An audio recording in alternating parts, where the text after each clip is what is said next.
Am I ovulating? If you aren't already asking yourself this question, then you should be, because ovulation is the main event of the menstrual cycle. When you're ovulating regularly, that means one egg is released from one of your ovaries every single month, or it should be. And if you have PCOS, then there is an even more of a reason to be tracking ovulation, because you want to know if all that hard effort that you're putting into your diet, your lifestyle, all of that is actually working. Because when you're ovulating, your hormones are synced, they are balanced, they are rising and falling at the right times. You have better weight control, you have better skin, you have better mood, you have more productivity, reduced brain fog. So you want to be ovulating regularly. And if you're on the pill, then keep in mind that you cannot ovulate on the pill. Of course, it shuts down ovulation to give you an artificial bleed. This is in no way to shame you or anything, just to give you some information. So this is why I tell you not to stay on the pill long term, because ovulating is so important for our body. Ovulating for the female body is like the fifth vital sign. This is what I always tell my clients. So making sure that you're ovulating regularly is really important.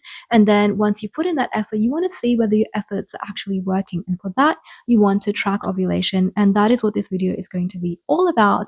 I'm going to be taking you through some of the most prominent signs that you want to look out for to see whether or not you're ovulating. Some of these signs may be more obvious, and some of these signs I'm going to teach you how you can track. So let's get into it. Hi, my name is Shazeen. I'm a nutritionist specializing in PCOS, and I help you manage your PCOS symptoms with dietary and lifestyle changes. I am university qualified with qualifications in physiology, medical science, and human nutrition. Now, back to this video, let's talk about some of the signs that you want to look out for to see whether you're ovulating or not. Firstly, let's talk about some of the more obvious signs that many women experience. One of them is breast tenderness. So one or both of your breasts may be tender to touch. Your nipples may be really sensitive. You might even find that you have slightly lumpy breasts. Now, this breast pain can range in intensity. So some women may experience extreme breast pain, and some women may experience only slight breast pain. Here, I want you to know that if your breast pain or breast tenderness is on the extreme side, then that means that there could be an issue with your estrogen levels. You might be estrogen dominant, for example, and I do have a video on that, and I will link it somewhere on the screen here so you can check that out. The next obvious symptom is bloating. Now, we tend to associate bloating with our luteal phase, which is the 2 weeks leading up to our period. But bloating can also happen around ovulation. So basically, around ovulation, your luteinizing hormone or LH surges, your estrogen drops, and ideally you should start to produce progesterone. During this time, water retention can occur and you will feel some discomfort, some bloating.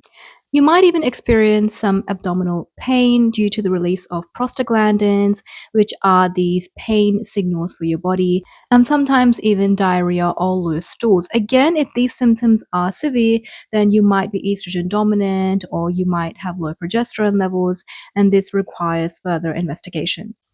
You also want to remember that the follicle containing the egg, the follicle that had the egg inside of it, is the largest at this period, at this section of your menstrual cycle. So that's why you can also feel more bloated and swollen around your abdominal region. Now, the next symptom or sign of ovulation is ovulation pain. Now, if you're not experiencing ovulation pain, this doesn't mean you're ovulating. A lot of women don't experience this. Some women do experience it. Basically, it's slight pain, a sharp kind of pain on one side of your abdominal region, and this is a result of the fact that the follicle bursts, releasing that egg, and then you tend to feel a little bit of pain. And as a result, some women may also experience some spotting, which is the next symptom, which I will talk about. So around 5 to 10% of women experience some spotting around the time of ovulation. Now, this spotting is experienced by about 5 to 10% of women. It's very light vaginal bleeding. You may not need to use any pad or menstrual products for this at all. It's just very light spotting mixed in with that cervical mucus. Cervical mucus around the time of ovulation is very runny and stringy, and you might notice some very light discharge mixed in with that cervical mucus, and that is a sign of ovulation as well. Another symptom that many women experience around ovulation, it's very common, is increased libido or an increased sex drive. Now, basically, right up to the time you ovulate, you have estrogen rising and it peaks around the time of ovulation. So, right before ovulation, when estrogen peaks, so does your sexual desire and your libido. And that's a normal response because your body is kind of signaling to you, okay, now you're about to ovulate. This is the perfect time to reproduce. So that's why you tend to have this symptom as a sign of ovulation as well. One of the most prominent signs of ovulation, and this is something that you need to be tracking, is changes to your cervical mucus. Cervical mucus around the time of ovulation is stringy and kind of like egg white consistency.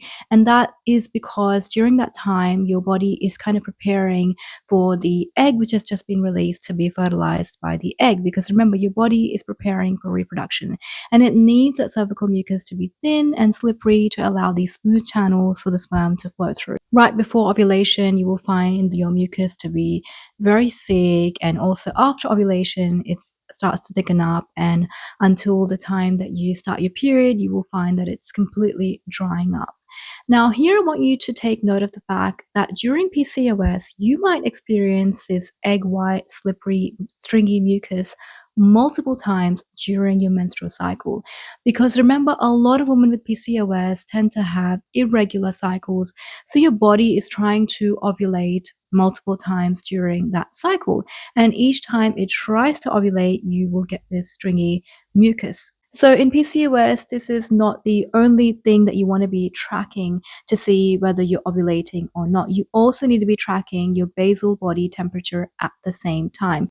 And here I want you to pay close attention because tracking basal body temperature and tracking cervical mucus consistency alongside of that is the best way to ovulate ovulation with PCOS. Right before you ovulate, your basal body temperature is between 35.5 to 36.6 degrees Celsius. After ovulation, there is a very slight increase in this basal body temperature from 36.1 degrees Celsius to around 37.2 degrees Celsius. As you can see, this increase is very small, so you need to be tracking your basal body temperature with a temperature device to actually pick it up. And this increase also needs to be a sustained increase in basal body temperature. So it cannot be just for one day, it needs to be continuously for 2 to 3 days.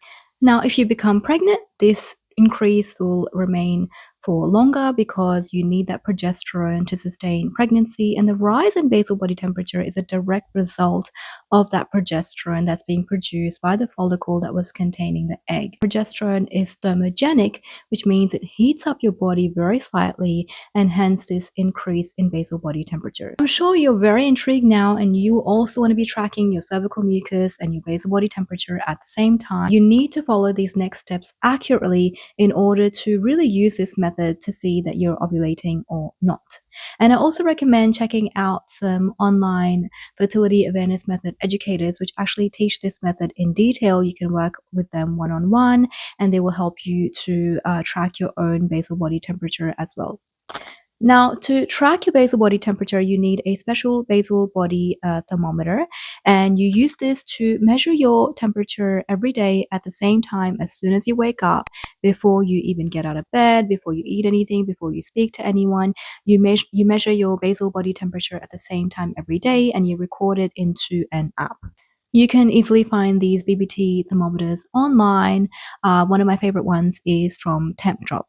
Now, you want to be making sure that you're measuring your basal body temperature, keeping a track of your cervical mucus at the same time for several months, up to 6 months, before you really start to rely upon these results, because it's going to take you some time to get used to it. It's going to take you some time to perfect this method and to really learn what your own basal body temperature changes look like. Also, make sure that you record any irregularities, such as if you've had bad sleep or if you have some kind of an illness, because that can obviously interfere with your temperature. So for instance, if you have a fever, for example, then you probably want to avoid taking your basal body temperature as well, because you want to make sure that the data that you gather is very accurate.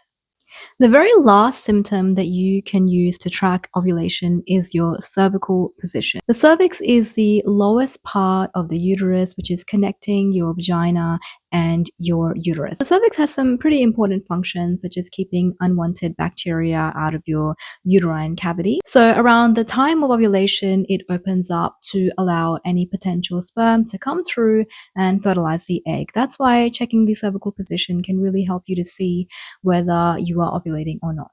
And if you happen to become pregnant, then your cervix develops its own plug called the mucus plug, and that kind of sheds once delivery happens. Around ovulation, you will find that your cervix is soft like your earlobe, slightly open, and maybe positioned higher up in your abdomen. Other times, it will be firmer like the tip of your nose, and it will be positioned lower. You want to go ahead and have a try, feel your cervix at different points in your cycle to see what it feels like, and that will give you an idea of what this hardness and softness means. And then you will really be able to see that around the time of ovulation, you can see that you've got your egg white runny mucus, your cervix is soft and open, and then you're also tracking your basal body temperature. You're seeing this sustained increase in basal body temperature, and that way you will know for certain that you're ovulating. Now, tracking ovulation is a great way to see whether your efforts are working, all your hard efforts into eating right, exercising, managing your stress, sleeping well, all of those things. You want to see whether your hormones are really balanced. And of course, if you're having regular cycles, regular healthy cycles, or you're not in too much pain, you're not having a horrible PMS period, that itself is a good sign. But tracking ovulation, whether or not you're trying to get pregnant, again, is really important to know whether your body is healthy, whether your hormones are healthy, they're working in the correct way. And I feel like that once you start to track ovulation, it kind of gives you a boost every month. Okay, I've ovulated. That means I'm doing well. I'm looking after myself in the best way possible. So I highly recommend that if you are not tracking ovulation, that you start doing that today. And at the very least, you start to notice some of those physical signs, such as the breast tenderness, the cervical mucus that we talked about, some slight pain that you might experience, or bloating. Start to notice how those symptoms are, what times of the cycle of your cycle do they appear, and then you will be able to kind of see whether these are related to ovulation or not. So that is all for today. I hope that you found this video helpful. I will link some helpful apps in the description box down below, which you can use to track your BBT as well as temp drop. I'm not affiliated with these in any way. I just want to make sure that you have access to some resources which can help you to track ovulation properly. And I will see you in my next video.